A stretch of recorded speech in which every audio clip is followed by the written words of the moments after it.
Hello dear students, welcome to our channel RK coaching classes. देखिए next question है question number 4।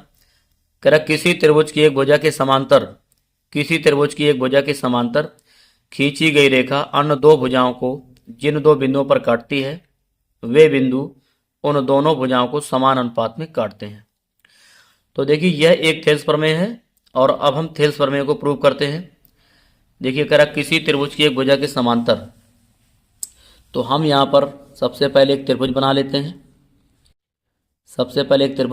हैं। और इस त्रिभुज को नाम दे देते हैं ए बी सी। तो यहाँ पर ए बी सी एक त्रिभुज दिया है। अब इस क्वेश्चन में हमसे कह रहा था, मतलब थेल्स प्रमेय में कह रहा था, इस क्वेश्चन को बोलते हैं, जो क्वेश्चन दिया है इसे हम थेल्स प्रमेय बोलते हैं। तो ये थेल्स की प्रमेय है, ठीक है, थेल्स प्रमेय।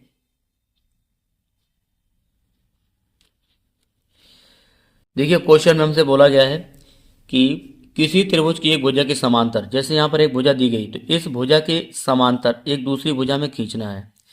तो यह जो खींची गई भुजा है जो कि इस भुजा के समांतर है, तो यह भुजा अन्य दो भुजाओं को इन दोनों बिंदुओं पर प्रतिच्छेद करती है, काटती है। तो ये पहला बिंदु मान लो डी है और दूसरा बिंदु हमारा ई है। तो ये जो समांतर भुजा है जो कि इस भुजा के समांतर है, वह भुजा ए बी को बिंदु डी पर काटती है और जो भुजा ए सी को ई पर काटती है। तो कह रहा है यहाँ पर जो खींची गई जो समांतर भुजा है इन दोनों भुजाओं को अन्य दो बिंदुओं पर काटती है। जिन दो बिंदुओं पर काटती है वे बिंदु दोनों भुजाओं को समान अनुपात में काटते हैं।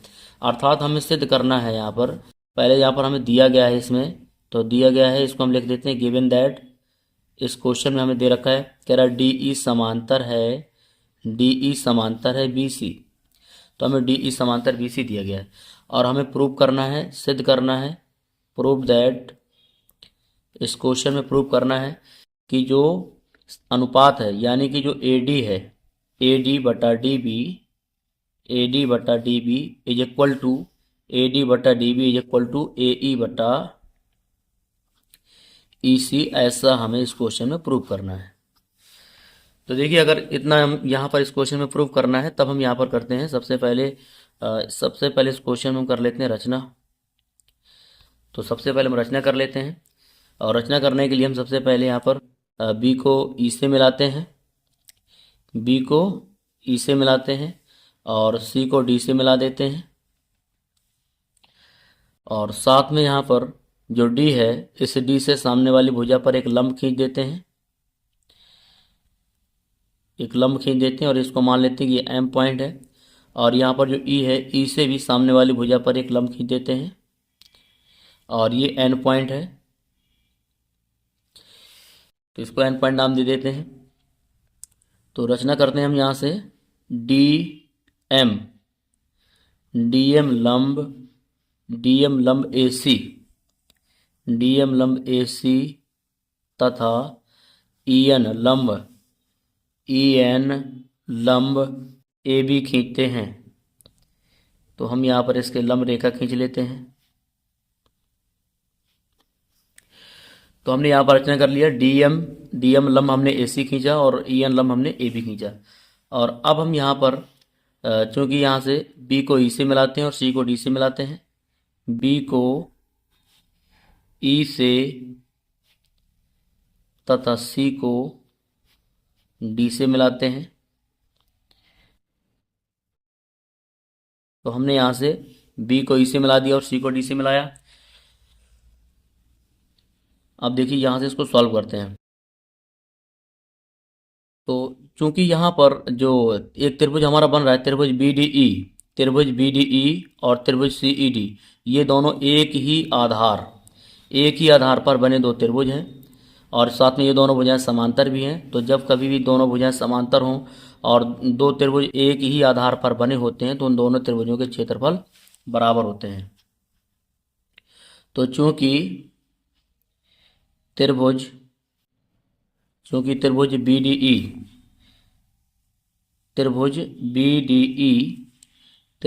ई हुआ त्रिभुज, एक तो बी डी ई था, दूसरा त्रिभुज सी ई डी, एक ही एक ही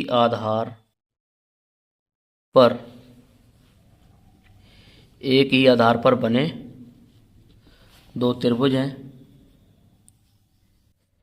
इसलिए जो त्रिभुज BDE का क्षेत्रफल होगा, त्रिभुज BDE का क्षेत्रफल बराबर होगा त्रिभुज CED के क्षेत्रफल के, बराबर होता है त्रिभुज CED का क्षेत्रफल।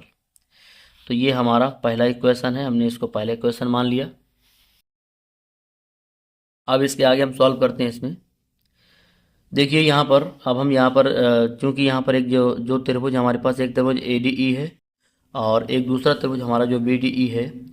अब हम इन दोनों को सॉल्व कर लेते हैं। तो हम यहाँ पर रखते हैं त्रिभुज ADE का क्षेत्रफल, त्रिभुज ADE का क्षेत्रफल, त्रिभुज ADE का क्षेत्रफल, और बटे में कर लेते हैं इसमें त्रिभुज BDE का क्षेत्रफल बटे त्रिभुज BDE का क्षेत्रफल, BDE का क्षेत्रफल। तो देखिए त्रिभुज ADE का क्षेत्रफल यहाँ पर, क्योंकि यह एक समकोण त्रिभुज है ADE, यहाँ पर चूंकि भुजा लंब है तो इसलिए यहाँ पर हम लिख सकते हैं 1/2। समकोण त्रिभुज के क्षेत्रफल का सूत्र होता है 1/2 आधार गुणे ऊंचाई, और ऐसे नीचे भी हम यहाँ पर रखेंगे 1/2 आधार गुणे ऊंचाई, 1/2 आधार गुणे ऊंचाई। तो 1/2 से 1/2 कैंसिल आउट होगा। और अब चूंकि जो त्रिभुज ADE है, तो त्रिभुज ADE का जो आधार है वो AD है, और जो इसकी ऊंचाई है, तो इस त्रिभुज की जो ऊंचाई है वो, इस त्रिभुज की यहाँ से जो ऊंचाई है, जो लंब भुजा यानी EN, ये इसकी ऊंचाई है, तो ऊंचाई हो जाएगी इसकी EN बटे। अब इसके बाद यहाँ पर नीचे क्योंकि आधार, इसका भी आधार रखना है, तो यहाँ जो त्रिभुज BDE है, तो त्रिभुज BDE का जो आधार है वो BD है, और इस त्रिभुज की जो हाइट है, यानी इस त्रिभुज की जो ऊंचाई है, वो ज़्यादा से ज़्यादा ऊंचाई यहाँ से जो कि लंब है यानी कि EN, तो यहाँ पर जो EN है यानी इस त्रिभुज की ऊंचाई है वो EN होगी। तो इस त्रिभुज की ऊंचाई भी हम यहाँ पर रखेंगे EN। तो EN करेंगे, EN से EN अब यहाँ पर हमें कैंसिल आउट करना है, तो अब बचेगा हमारे पास AD बटा BD। तो यहाँ पर प्राप्त हुआ हमारे पास AD बटा BD, और ये हमारा प्राप्त हो जाएगा दूसरा समीकरण। तो समीकरण दूसरा बनाया हमने इसको, और अब हम करते हैं नेक्स्ट इक्वेशन। देखिए इसी क्रम में हम आगे भी सॉल्व करते हैं। अब हम सॉल्व करते हैं त्रिभुज, जिसके आगे जो बन रहा था इसमें, अब हम सॉल्व करेंगे इसके आगे त्रिभुज AED, और साथ में त्रिभुज यहाँ पर सॉल्व करेंगे हम लोग CED। तो त्रिभुज AED और CED का क्षेत्रफल। तो देखिए इसी प्रकार इसको भी सॉल्व करेंगे, त्रिभुज AED का क्षेत्रफल और बटे त्रिभुज CED का क्षेत्रफल। देखिए इसका भी यही फार्मूला करेंगे हम लोग, 1/2 आधार गुणे ऊंचाई, 1/2 आधार गुणे ऊंचाई, और ऐसे यहाँ पर भी हमें राइट करना होगा 1/2 आधार गुणे ऊंचाई, 1/2 आधार गुणे ऊंचाई। तो 1/2 से 1/2 कैंसिल आउट हो जाएगा। अब क्योंकि जो त्रिभुज AED है, तो त्रिभुज AED का जो आधार है, आधार यहाँ पर इसका AE है और इसकी ऊंचाई है EN, तो ऐसे यहाँ रख लेते हैं आधार यहाँ पर AE, और जो इसकी जो ऊंचाई है, ऊंचाई चूँकि इसकी, इस त्रिभुज की जो ऊंचाई है, सॉरी इस त्रिभुज की ऊंचाई EN ना होकर के इस त्रिभुज की ऊंचाई होगी DM, तो यहाँ से यहाँ तक जो ऊंचाई हो जाएगी इस त्रिभुज की ऊंचाई DM होगी। तो हम यहाँ पर रख लेते हैं DM। ऐसे ही नीचे वाले जो त्रिभुज है, हमारा त्रिभुज जो बन रहा था CED, तो इस त्रिभुज की का जो आधार हो जाएगा वो CE हो जाएगा, या EC लिख सकते हैं, और इसकी जो ऊंचाई होगी, तो इसकी ऊंचाई भी यहाँ से यहाँ तक जो ऊंचाई जो DM करके दी गई है, तो ये इसकी ऊंचाई हो जाएगी, इसकी ऊंचाई हो जाएगी DM। तो DM से DM cancel out, is equal to आएगा AE बटा EC, और ये समीकरण नंबर होगा हमारा दूसरा। तो चूंकि इन दोनों ही समीकरणों से देखिए यहाँ पर जो नीचे वाले जो त्रिभुज है, जैसे त्रिभुज बी डी ई का क्षेत्रफल बटे त्रिभुज सी डी का क्षेत्रफल, तो बी डी ई का क्षेत्रफल बराबर सी डी का क्षेत्रफल, ये समीकरण 1 से दिया गया है, यानी ये दोनों आपस में बराबर हैं। और साथ में यहाँ पर जो त्रिभुज ए डी ई का क्षेत्रफल और त्रिभुज ए डी ई का क्षेत्रफल, तो इन तीनों समीकरणों से अब यहाँ पर जो तीनों ही समीकरण दिए, क्योंकि यहाँ पर ये तीनों ही समीकरणों से यहाँ पर ये दोनों एक दूसरे के बराबर होंगे। तो अब हम यहाँ पर लिख सकते हैं समीकरण समीकरण 1, 2 व 3 से यहाँ पर जो अनुपात दिया गया है, जैसे ए डी बटा बी डी, ए डी बटा बी डी, ए डी बटा बी डी बराबर होगा ए ई बटा ई सी। तो जो त्रिभुज यहाँ पर जो ए डी बटा बी डी है बराबर होगा हमारा ए ई बटा ई सी के। तो यही हमारी थेल्स प्रमेय है, इसी को हम कहते हैं थेल्स प्रमेय, यही थेल्स प्रमेय है। और अब हम इसकी जो उप प्रमेय होती हैं वो भी सॉल्व कर लेते हैं। इसमें हम उप प्रमेय भी सिद्ध कर लेते हैं।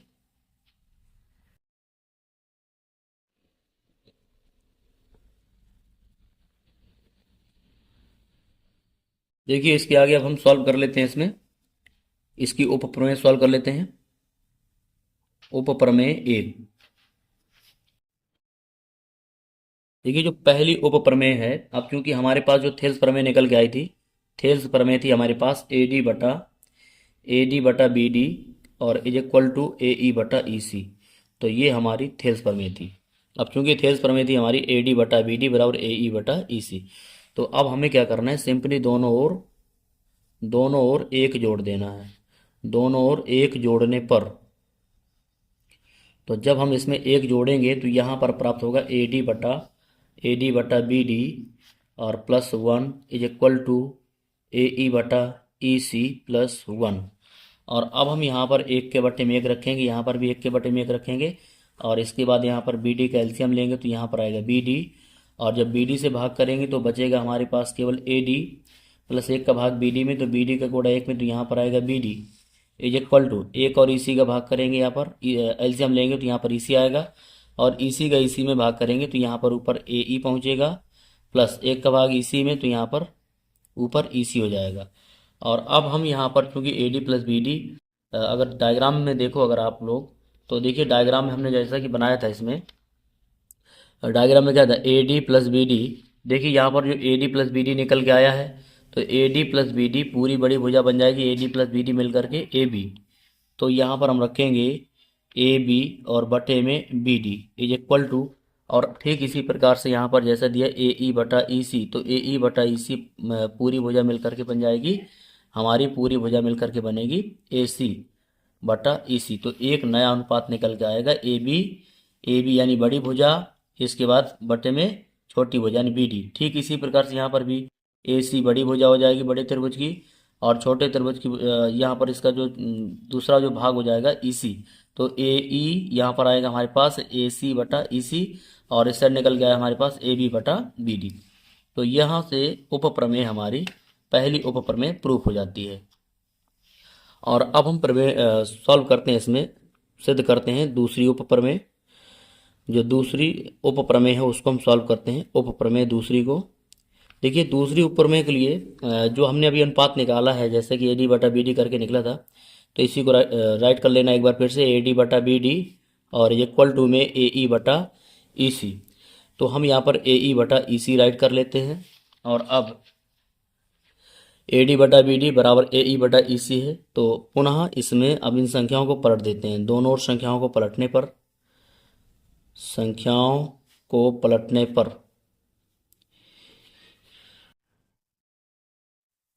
तो यहाँ पर पलट देना है संख्याओं या फिर अनुपातों को पलटने पर। जब पलटेंगे तो यहाँ पर बन जाएगा बी डी। अब क्योंकि दोनों ओर करना है, दोनों ओर पलटने पर, तो जब पलटेंगे तो बी डी ऊपर हो जाएगा, नीचे हो जाएगा हमारे पास A D is equal to E C ऊपर होगा और नीचे हो जाएगा हमारे पास ए ई। अब इसमें दोनों ओर एक जोड़ देना है, दोनों ओर एक जोड़ने पर, तो अब हम यहाँ पर दोनों ओर एक जोड़ देते हैं। यहाँ पर बन जाएगा हमारे पास बी डी बटा A D plus 1 is equal to E C बटा ए ई प्लस 1। फिर इसके बाद यहाँ पर बटे में 1 करेंगे और इसका एलसीएम लेंगे तो एलसीएम आएगा हमारे पास ए डी और डिवाइड करेंगे बी डी प्लस 1 का भाग करेंगे ए डी में तो ऊपर ए डी हो गया इज इक्वल टू, फिर यहाँ पर आएगा हमारे पास ए ई। तो ए ई से जब भाग करेंगे तो यहाँ पर ई सी का ई सी रहेगा प्लस 1 का भाग ए ई में तो ऊपर ए ई। अब हम इनको जोड़ेंगे। तो देखिए जैसा कि अभी आपको डायग्राम में कराया था एक बार फिर से दिखा देते हैं इसे। चूँकि देखो यहाँ पर बी डी दिया है, बी डी और प्लस ए डी, तो बी और डी प्लस ए डी मिलकर के पूरी भुजा बन जाएगी ए बी और बटे में ए डी है तो ए डी कर देना है। तो नया अनुपात मिल गया हमारे पास ए बी बटा ए डी। और अब हम यहाँ पर इसके आगे सॉल्व करेंगे ई सी बटा ए ई। इसको देखो, अब चूँकि यहाँ पर ई सी लिखा हुआ है तो ई सी और प्लस ए ई, तो ई सी प्लस ए ई मिलकर बनेगा ए सी। तो यहाँ से पूरी भुजा बन जाएगी ए सी और बटे में इसके दिया है ए ई। तो नया अनुपात बन जाएगा हमारे पास ए बी बटा ए डी बराबर ए सी बटा ए ई। तो यही हमारी उपप्रमेय दूसरी है। इस प्रकार से हम दूसरी उपप्रमेय को भी हमने प्रूव कर दिया। तो ये हेंस प्रूव्ड हो गई।